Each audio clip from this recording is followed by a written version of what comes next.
Olá, vamos para mais uma aula do sétimo ano do ensino fundamental de literatura, com o tema de hoje, texto teatral. Bom, o texto teatral, ele é aquele produzido para ser encenado e pode ser escrito em poesia ou prosa. Ao fundo do slide vocês têm aí um dos primeiros teatros a serem construídos, o teatro grego. O texto teatral, o teatro, ele nasce na Grécia e depois ele vai passando por várias modificações e até chegar aos nossos dias atuais. Então, são peças de teatro escritas por dramaturgos.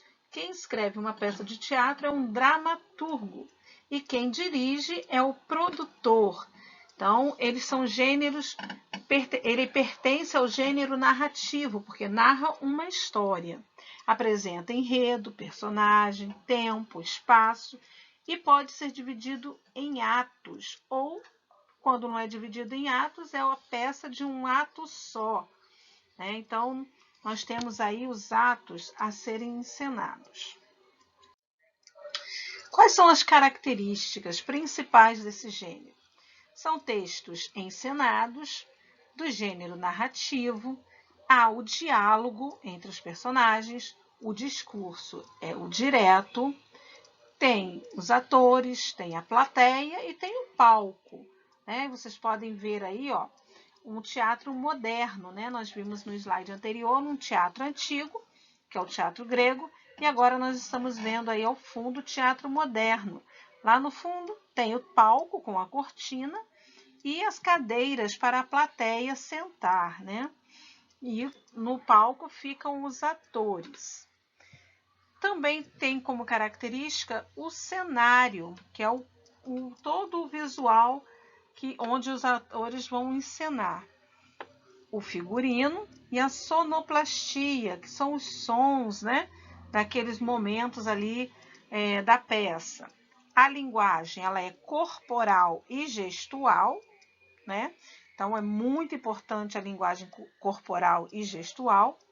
E não existe um narrador, No texto teatral não tem um narrador. Nós podemos pegar livros aí editados com textos teatrais e a gente não encontra o narrador.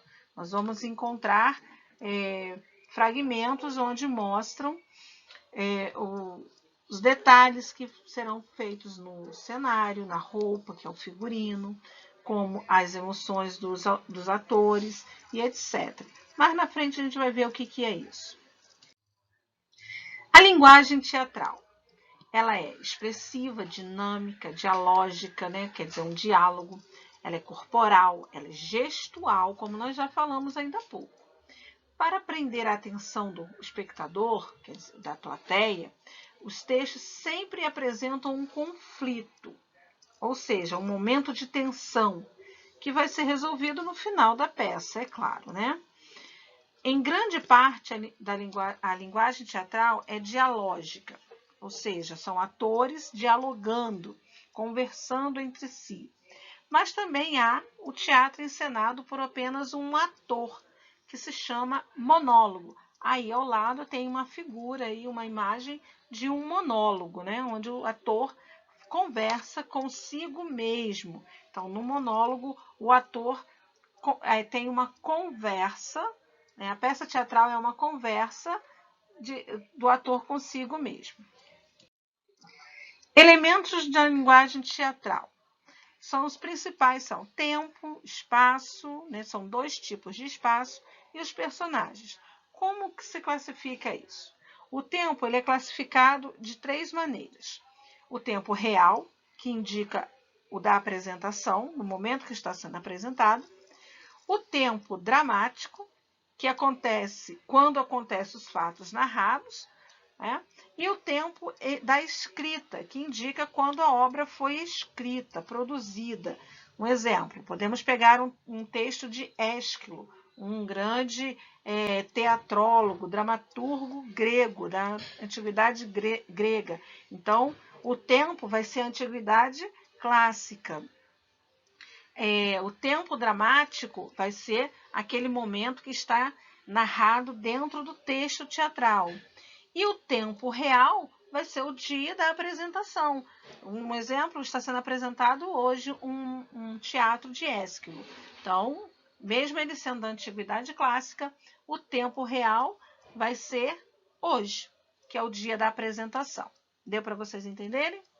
Então, o espaço também nós temos dois tipos de espaço. O espaço cênico, que determina o local que está sendo apresentado a história. Então, o teatro municipal é o espaço cênico. O teatro de arena, que a imagem que vocês estão vendo aí atrás do slide, né? Um teatro, é o lugar, é o espaço cênico. Agora, o espaço dramático corresponde ao local em que serão desenvolvidas as ações do personagem, seja na Idade Média, seja no futuro. Então, esse é o espaço dramático, que está dentro do texto. Os personagens, nós vamos ter 3 tipos.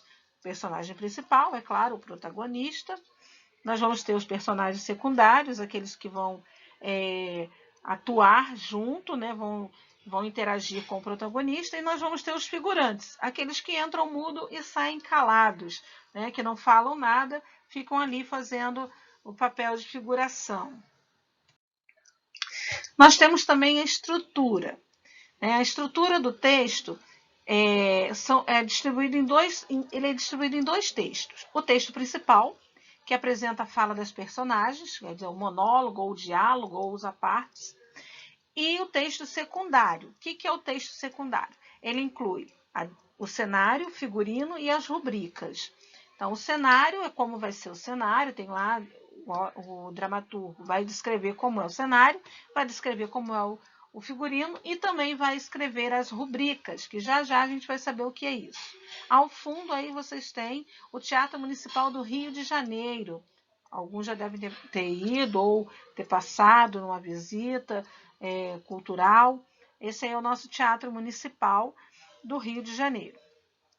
Quando são produzidos os textos, eles são divididos em maneira linear, ou seja, em uma linha, né, que vai ter a introdução, a apresentação, foco, né, na apresentação das personagens, do espaço, do tempo e do tema, a complicação, que determina aquele momento que vai causar um conflito, né, determina as peripécias. O que são peripécias? São as aventuras, né, ou as desventuras, né, da peça teatral.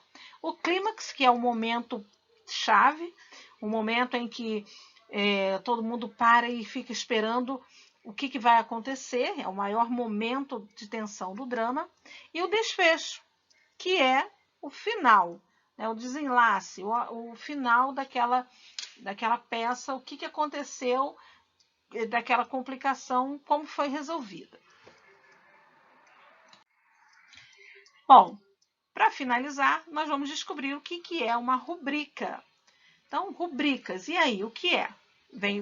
Falei a definição lá nos primeiros slides, já falei um pouquinho dela no slide anterior, e agora nós vamos falar e ver o que é uma rubrica. A rubrica, ela é o quê? Ela traz as informações sobre o personagem, os personagens e os cenários. Então, não é um narrador. Lembra quando eu falei que não existe um narrador, mas existe uma descrição de momentos? Então, não existe um narrador. Aí tem um fragmento do teatro, da peça teatral O Vento e o Sol, de José Carlos Aragão. Então, logo de cara, nós temos a apresentação, que é a introdução. Personagens, vai logo mostrar quem são os personagens. Vento, Sol, Menino, Pombo 1 e Pombo 2. Qual vai ser o cenário? Tem que estar escrito lá qual vai ser o cenário. Um ponto de ônibus. Abaixo dessas duas introduções, nós vamos ter um parágrafo, que não é narrativo, mas é a rubrica, que vai mostrar como o personagem vai estar naquele momento. Está aí destacado de amarelo. Então, diz assim: menino com uma blusa amarrada à cintura e mochila nas costas está no ponto de ônibus. Vento se aproxima dele e começa a soprar forte em sua direção. Afastado, o sol observa a cena. Do lado oposto, dois pombos conversam. Então, isso aí é para nortear os diretores da peça no que eles têm que fazer, no que tem que estar naquele momento, naquele cenário. E abaixo tem a conversa dos pombos, né? Do pombo 1 e do pombo 2. Olhem aí como aparece. Pombo 1, escrito em caixa alta, e depois a fala do pombo 1. Então, a característica de um texto teatral é essas letras em caixa alta, para mostrar quem é o personagem que vai falar. Logo abaixo tem pombo 2, também para dizer quem é que vai falar naquele momento. E assim vai intercalando conforme os personagens vão aparecendo ao longo do texto. Aí só tem só um pedacinho desse texto, vocês vão fazer uma atividade com esse texto na íntegra. Curtam aí o canal, curtam o vídeo e inscrevam-se no canal, deem o feedback de vocês no comentário e até a próxima aula de literatura para o 7º ano.